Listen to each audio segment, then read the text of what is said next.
السلام علیکم ورحمۃ اللہ وبرکاتہ۔ سنڈے کمنٹ باکس کے ایک نئے ایپیسوڈ کے ساتھ میں آپ لوگوں کا بھائی اے ایم قاسمی آپ لوگوں کی خدمت میں حاضر ہوں۔ مجھے امید ہے کہ آپ لوگ خیر و عافیت سے ہوں گے۔ میں اللہ تعالیٰ سے دعا کرتا ہوں کہ اللہ تعالیٰ ہم سب لوگوں کو اپنے حفظ و امان میں رکھے۔ آگرہ کا ایک قصبہ یا گاؤں ہے کھندولی، وہاں پر ایک ہی فیملی کے تقریباً 15 یا 16 لوگوں کا ایک حادثے میں انتقال ہو گیا۔ انا للہ و انا الیہ راجعون۔ بہت صدمہ لگا۔ 4 بھائی اپنی پوری فیملی کے ساتھ اس حادثے میں ہلاک ہو گئے۔ وہ لوگ ہاتھرس میں ایک 40ویں کے پروگرام میں شرکت کرنے گئے ہوئے تھے، وہاں سے واپس آ رہے تھے تو ٹرک نے میجک میں ٹکر مار دی سامنے، جس میں جو ہے نا کچھ لوگوں کا فوراً ہی اور کچھ لوگوں کا بعد میں انتقال ہو گیا۔ پورے علاقے میں جو ہے نا غم کا ماحول کہ ایک ہی گھر کے تقریباً 15-16 جنازے، کتنے افسوس اور کتنی حیرانی کی بات ہے۔ تو اس موقع پر ایک تو ہم ان کے غم میں شریک ہونے کے لیے، اور چونکہ وہ سارے کے سارے مسلمان تھے تو ایصال ثواب سبھی لوگ ضرور کریں۔ 3 مرتبہ سورہ اخلاص پڑھ کر ایصال ثواب ضرور کیجیے گا۔ سوالوں کا سلسلہ شروع کرنے سے پہلے میں آپ لوگوں سے ایک اپیل کرنا چاہتا ہوں، اور یہ اپیل آپ لوگوں سے درخواست کے درجے میں ہے، ریکویسٹ کے درجے میں ہے۔ جیسا کہ میں نے ہمیشہ آپ لوگوں کے سامنے جو بھی کام رکھا ہے، الحمدللہ ماشاءاللہ آپ لوگوں نے اس کام کو کمپلیٹ کروایا ہے۔ اور میں نے آپ لوگوں کو تقریباً 2-3 مہینے پہلے رمضان میں بتایا تھا کہ تقریباً 3 بیگھہ جگہ ہے جہاں پر بچوں کی تعلیم کا سلسلہ اگلے سال سے شروع ہونا ہے۔ مدرسہ، مسجد، اسکول، ہاسپٹل، اور یہ نیا علاقہ ہے جہاں پر لوگ بس دن رات مزدوری کرتے ہیں اور کماتے کھاتے ہیں، سو جاتے ہیں۔ دنیا سے ان کو کوئی مطلب نہیں ہے، مزدوری کرنا ہے، رات کو روٹی کھا کے سو جانا ہے۔ بدعات، خرافات، دنیا کی برائیاں ایسے علاقوں میں پیر پسار رہی ہیں، اور جتنی بھی محنتیں ہو رہی ہیں وہ بھرے پورے علاقوں میں ہوتی ہیں۔ ایسے علاقے جو نئے آبادی والے علاقے ہوتے ہیں، ان علاقوں میں محنت نہیں ہو پاتی ہے، نہ دینی محنت ہو پاتی ہے، نہ دنیاوی محنت ہو پاتی ہے۔ تو بڑی فکر کی بات ہے۔ انہی فکروں کو لے کر الحمدللہ ہم نے اپنے پیسوں سے 3 بیگھہ زمین خریدی اور اللہ کے لیے اس کو وقف کر دیا۔ اب اس زمین پر 5ویں تک بچوں کی تعلیم اگلے سال سے شروع ہونی ہے، جس کے لیے بلڈنگ کا کام پورا ریڈی ہے۔ بچوں کو قرآن کی تعلیم کا سلسلہ وہاں شروع ہونا ہے، مسجد میں نماز شروع ہونی ہے۔ تو آپ لوگوں کے تعاون کے بغیر یہ کام ممکن ہی نہیں ہے۔ لینٹر پڑنا ہے، اب شٹرنگ کا کام شروع ہو چکا ہے، لینٹر پڑنا ہے، تقریباً 20-25 لاکھ روپے کا خرچہ ہے۔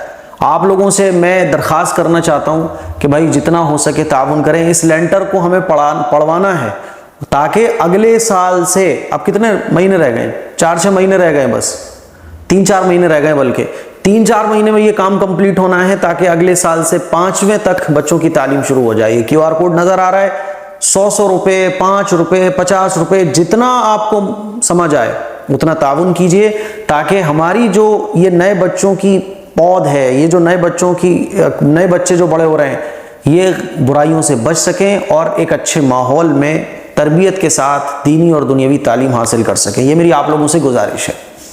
سوالوں کا سلسلہ شروع کرتے ہیں۔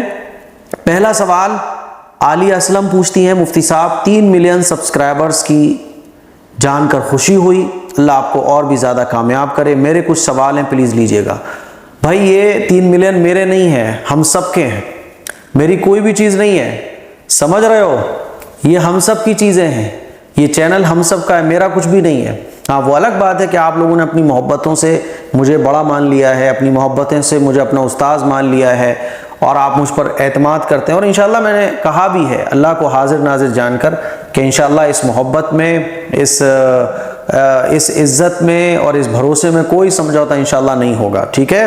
پہلا سوال، نماز میں سنت اور نفل بیٹھ کر پڑھ سکتے ہیں؟ جی سنت اور نفل بیٹھ کر پڑھ سکتے ہیں۔ نمبر 2، کلمہ طیبہ کس طرح پڑھنا صحیح ہے؟ الگ الگ الفاظ میں لکھا ہوتا ہے، آپ صحیح الفاظ میں پڑھ کر بتائیے۔ دیکھو کلمہ طیبہ ہوتا ہے لا الہ الا اللہ محمد الرسول اللہ، ٹھیک ہے؟ اور اگر آپ الا اللہ پہ سانس توڑو گے تو پڑھا جائے گا لا الہ الا اللہ محمد الرسول اللہ، ٹھیک ہے؟ نمبر 3، گھر کا دروازہ فجر پڑھنے کے بعد فوراً کھولنا ضروری ہے کیا؟ کہتے ہیں روزی آتی ہے صبح صبح، پلیز بتائیے ضرور۔ روزی آتی ہے تو وہ دروازے سے نہیں آتی ہے، سمجھ آ رہی ہے بات؟ روزی جو برکت آتی ہے روزی میں وہ اللہ کی طرف سے آتی ہے. اس کے لیے دروازے کھلے ہوں بند ہوں, صبح صبح فجر کے بعد فوراً دروازے آپ کھول دو گے تو کتے آ سکتے ہیں, ہے نا. اور عام طور پہ گلی محلے میں سونے کی عادت ہے تو کوئی چوری بھی ہو سکتی ہے. آج کل راتوں میں چوریاں ہونا بند ہو گئی ہیں. راتوں میں چوریاں ہونا بند اس لیے ہو گئی ہیں کیونکہ اب لوگ راتوں میں جاگتے ہیں, 3-4 بجے سوتے ہیں, تو چور بھی سمجھ گئے کہ دن میں سونے کا مسئلہ ہے, تو وہ فجر کے ٹائم چوریاں شروع کر دی انہوں نے. تو ایسا کچھ بھی نہیں ہے, دروازہ کھولو بند کرو, کھولنے کی ضرورت ہے تو کھول لو, لیکن یہ کوئی کھولنے سے روزی آئے گی ایسا کچھ بھی نہیں ہے. روزی کا تعلق الگ ہے, دروازے سے نہیں آئے گی روزی, ٹھیک ہے. نمبر 3, جانماز پہ سے چھپکلی گزر جائے تو اس جانماز پہ نماز پڑھ سکتے ہیں. جانماز پہ چھپکلی گزر جائے تو نماز پڑھ سکتے ہیں. کوئی بھی چیز ناپاک تب ہوتی ہے جب اس پر کوئی ناپاکی لگ جائے. ناپاکی کے چھل جانے سے بھی وہ چیز ناپاک نہیں ہوگی جب تک ناپاکی کا اثر اس چیز پر ظاہر نہ ہو, ٹھیک ہے. نمبر 4, فجر کی سنت چھوٹ گئی ٹائم کم کی وجہ سے تو گناہ ملے گا. کبھی کبھی چھوٹ گئی تو گناہ نہیں ملے گا. روزانہ چھوڑنے کا معمول بنا لیا جائے, یعنی یا روزانہ ہی لیٹ نماز تب پڑھی جائے جب بالکل ٹائم فرض پڑھنے کا ہی رہ جائے تو پھر گناہ ہوگا. پلیز مفتی صاحب میرے سوال لے لیجئے گا. شکریہ تو مجھے بولنا چاہیے, ہے نا, کہ آپ نے اتنے اچھے سوال کیے, ماشاءاللہ. لوگوں کو کتنا علم حاصل ہوا ہوگا, آپ کے سوال لے لیے گئے ہیں. بیبی سرگم ہمارے مفتی صاحب AM قاسمی کو اللہ اور آگے بڑھاتے رہیں. جزاک اللہ احسن الجزا آپ کی اس محبت کے لیے, ہے نا. اللہ تعالی ہم سے یوں ہی دین کا کام لیتا رہے, ہے نا. چلیے, اسلام پیسفل, آپ میرے سوال نہیں لیتے. میں آپ کو 4 سے 5 بار سنڈے کمنٹ باکس میں بھیج چکی ہوں اور اب میں لاسٹ بار بھیج رہی ہوں آخری امید سمجھ کے. ارے بھائی یہ تو زیادہ ہی ناراض ہیں, ٹوٹی ہوئی ہیں, تو آپ کی امید جو ہے نا وہ ٹوٹتی ہوئی بچ گئی, ورنہ اگر اس بار بھی مس ہو جاتے تو اللہ خیر فرمائے, آپ تو سوال کرنے ہی بند کر دیتی. مفتی صاحب میرے آپ سے 10 سوال ہیں. چلو انہوں نے ایک سوال ایک سنڈے ایپیسوڈ میں پوچھا جاتا ہے نا, انہوں نے 10 مہینے کا سارا کوٹا پورا کر لیا. تو جتنی بار بھی آپ کے سوال نہیں لیے گئے سب کا کفارہ ہم ادا کر رہے ہیں آج. نمبر 1, قرآن میں تو لکھا ہے روزہ رات تک پورا کرو, تو پھر ہم مغرب میں ہی کیوں روزہ کھولتے ہیں؟ کیونکہ مغرب کا ٹائم جب شروع ہوتا ہے تو سورج غروب ہو جاتا ہے, اور سورج غروب ہونے کے بعد رات لگ جاتی ہے, اور پھر صبح سحری کا ٹائم ختم ہونے تک رات ہی رہتی ہے, ٹھیک ہے. نمبر 2, جب مغرب کا وقت ہو جاتا ہے تو میری امی کہتی ہیں دروازہ کھول دو, تو اس کا کیا مطلب ہے؟ کیا اس کا شریعت سے کیا لینا دینا ہے؟ یہ اپنے پاس سے بنائی ہوئی بات ہے, یہ چلی چلائی بات ہے, اس کا شریعت سے کوئی لینا دینا نہیں ہے. دروازے کا کھولنا اور بند کرنا اچھے طریقے سے آپ سمجھ لو, دروازے کا کھولنا اور بند کرنا یہ آپ کی ضرورت ہے. دروازہ آپ کی ایک ضرورت ہے, آپ کا جب من کر رہا ہے کھولو, جب من کر رہا ہے بند کرو, آپ کی چوائس ہے, آپ کا دروازہ ہے نا, اس پہ کوئی پابندی شریعت میں نہیں لگائی گئی ہے. اچھا جی, نمبر 3, پیریڈز کے کپڑے جو ہم نے پہنے ہوتے ہیں اس میں جو دوپٹہ ہوتا ہے کیا وہ ناپاک ہوتا ہے؟ کیا اس دوپٹے کو کوئی بنا پیریڈز والی عورت نہیں پہن سکتی؟ دیکھو ابھی میں نے بتایا, پیچھے بتایا نا وہ چھپکلی جانماز پہ سے چلی جاتی ہے, تو میں نے بتایا کہ جب تک ناپاکی کا اثر نہیں لگے گا, ناپاکی لگے گی نہیں, تب تک کوئی چیز ناپاک نہیں ہوگی. تو پیریڈ میں دوپٹہ کیوں ناپاک ہوگا؟ کپڑے بھی ناپاک نہیں ہوں گے.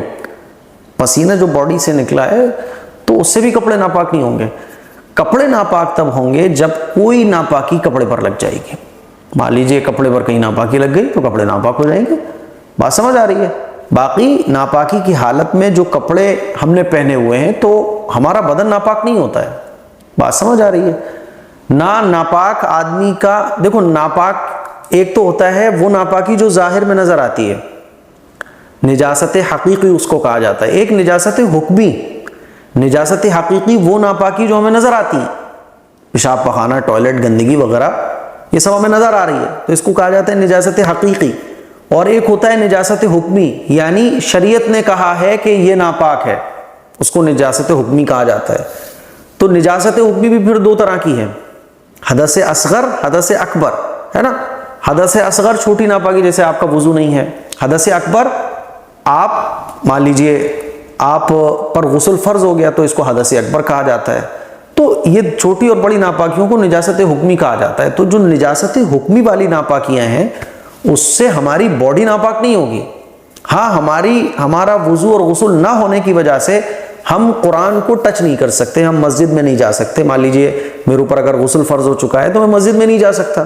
کوئی خاتون اگر مان لیجئے پیریڈ سے ہے تو وہ وہ جو ہے نا ایسی ناپاکی ہے کہ اس میں وہ قرآن نہیں پڑھ سکتی، نماز نہیں پڑھ سکتی، روزہ نہیں رکھ سکتی، تو یہ ایسی ناپاکی ہے. اس سے کپڑے وغیرہ ناپاک نہیں ہوتے. کپڑے وغیرہ جو ناپاک ہوتے ہیں وہ نجاست حقیقی سے ناپاک ہوتے ہیں. کوئی ناپاکی مان لیجیے بلڈ ہمارے اندر سے نکلا، ہمارے پیپ نکل گیا ہمارے اندر سے، ہے نا، یا کوئی خون وغیرہ ہمارے اندر سے نکلا، تو وہ کپڑے وغیرہ جانماز یہ سب چیزیں ناپاک تب ہوں گی جب نجاست حقیقی ہمارے کپڑوں سے لگ جائے گی. بات سمجھ آ رہی ہے؟ جیسے پسینہ ہے، پسینہ ناپاک نہیں ہے. بات سمجھ آ رہی ہے؟ تو اس کا جو تعلق ہے پیریڈ کا وہ نجاست حکمی کے ساتھ ہے. اور نجاست حکمی میں کیا ہوتا ہے کہ ہم وہ عبادت نہیں کر سکتے بس، باقی ہم کپڑے پہنیں گے تو کپڑے پاک رہیں گے. کپڑے وغیرہ جتنی بھی دکھنے والی چیزیں ہیں وہ تب ناپاک ہوں گی جب اس پہ کوئی ناپاکی دکھنے والی لگ جائے. نجاست حکمی سے کپڑے وغیرہ ناپاک نہیں ہوتے ہیں. نجاست حکمی سے کیا ہوتا ہے کہ ہم عبادت نہیں کر سکتے بغیر غسل کیے. بعض عبادتیں ایسی ہوتی ہیں جو وضو نہیں ہوگا تو نہیں کر سکتے، جیسے نماز نہیں پڑھ سکتے تو اس میں وضو کرنا ضروری ہے. ٹھیک ہے، بہت ڈیٹیل سے میں نے سمجھا دیا آپ کو. اچھا، نمبر 4، نماز پڑھنے سے پہلے اگر جانماز کے سامنے کچھ برتن، بالٹی، پلاسٹک کا کچھ بھی اگر رکھ دیں تو کہ نماز پڑھتے ہوئے بندے کے آگے سے نکل سکتے ہیں. ہاں تقریباً آپ ایسے سمجھ لو ایک انگلی کے برابر موٹی چیز ہونا چاہیے. بالٹی تو بہت بڑی ہوتی ہے، ایک ہاتھ کے برابر کم سے کم ہو، لگا تو آپ آگے، نو پرابلم. نمبر 5، جو جانگ تک کے شارٹ ٹاپس ہوتے ہیں لڑکیوں کے، تو کیا اس میں نماز پڑھ سکتے ہیں؟ بھائی شارٹ ٹاپس میں نماز کیسے ہو جائے گی؟ نماز کے صحیح ہونے کے لیے خواتین کا سطر کا چھپنا ضروری ہے. اور سطر خواتین کا کتنا ہے؟ دونوں ہاتھ، دونوں پیر اور چہرے کے علاوہ پوری باڈی سطر ہے. سمجھ آ رہی ہے؟ تو شارٹ ٹاپس میں نماز لڑکیوں کی نہیں ہوگی. ہاں اگر ٹانگیں جو ہے نا پوری کور ہیں تو نماز ہو جائے گی. نمبر 6، مفتی صاحب میرے گھر سورہ یاسین کرواتی ہیں. کون کرواتی ہیں؟ امی. اچھا، کبھی میں نے وغیرہ، سوال صحیح لکھا کرو. تو ہم سب کزنس مل کر پڑھتے ہیں، لیکن میری کزنس کو اگر پیریڈ بھی ہوتے ہیں تو وہ بھی ہمارے گھر آتی ہیں اور سورہ یاسین پڑھتی ہیں ہمارے ساتھ. یہ غلط ہے، کیونکہ ناپاکی کی حالت میں ہم قرآن مجید کی تلاوت نہیں کر سکتے. ہاں قرآن مجید کی وہ آیتیں جو دعا کے طور پر پڑھی جاتی ہیں تو پڑھ سکتے ہیں، لیکن تلاوت نہیں کر سکتے.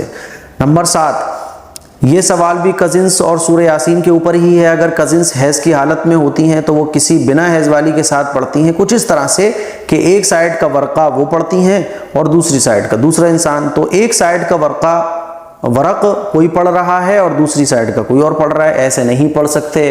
ٹھیک ہے، پیریڈ میں تو قرآن شریف کی تلاوت کی ہی نہیں جا سکتی ہے، جائز نہیں ہے.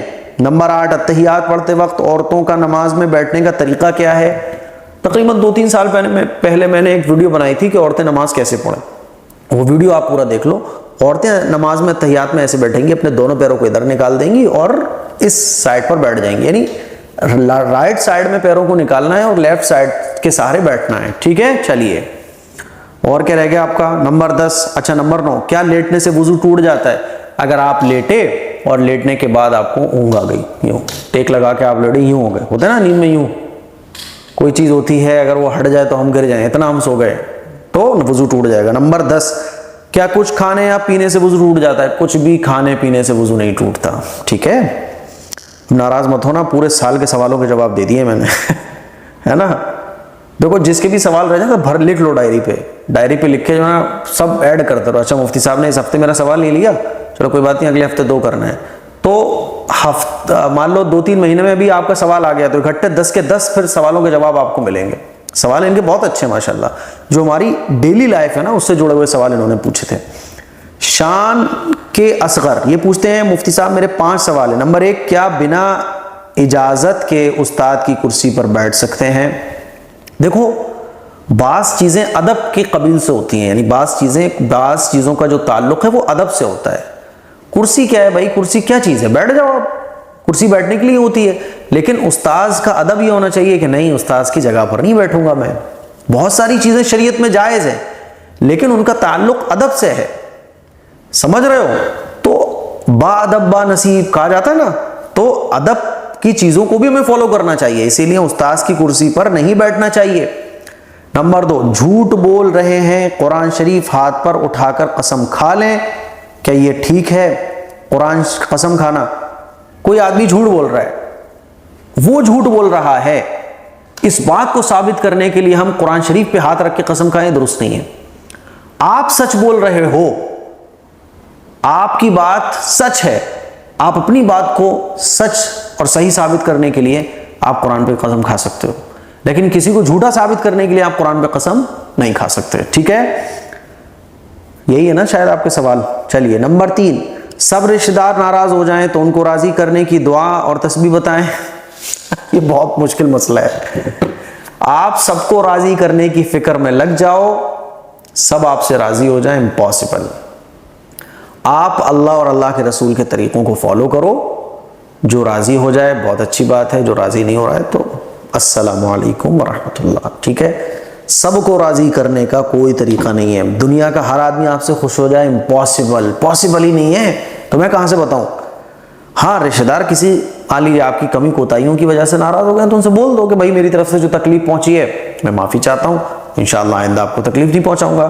پیار محبت سے سب سے ملیے, کوئی پروگرام و دعوت کیجیے, سب راضی ہو جائیں گے. ٹھیک ہے, باقی اللہ اور اللہ کے رسول اور شریعت کے مطابق آپ راضی کرنے کی کوشش کیجیے. رشتہ داروں کے حق ادا کیجیے, کبھی بیمار ہو جائیں تو ان کی عیادت کے لیے جائیے, کبھی کوئی گھر میں پروگرام و دعوت کر دو. ٹھیک ہے, باقی سب راضی ہو جائیں یہ بھائی امپاسبل ہے. سب راضی نہیں ہوں گے, کچھ لوگ ناراض بھی رہیں گے. جانے دو, جتنے لوگ راضی رہ رہے ہیں ٹھیک ہے, سب کو راضی کرنے کے چکر میں بالکل مت پڑو آپ. نمبر 4, مرد کے انتقال ہونے پر کیا پردے والی عورتیں ان کا منہ دیکھ سکتی ہیں؟ دیکھو, جس طرح سے غیر محرم سے زندگی میں پردہ ہے, یعنی وہ زندہ ہے تو اس سے پردہ ہے, اسی طرح سے مرنے کے بعد بھی پردہ ہے. اس لیے غیر محرم مرد کو اس کے انتقال کے بعد بھی نہیں دیکھ سکتے. نمبر 5, ناخون کاٹ کر کہاں ڈالیں؟ دعا میں یاد رکھنا, ناخون کاٹ کے کہیں بھی ڈال دو, کوڑے دان میں ڈال دو.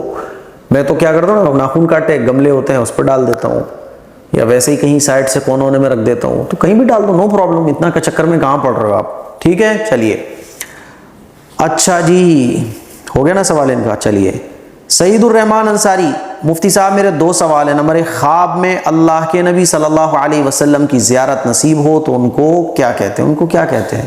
کس کو کیا کہتے ہیں؟ اس خواب کو یہی کہتے ہیں حضور کی زیارت کا شرف حاصل ہو, اور کیا بولیں گے.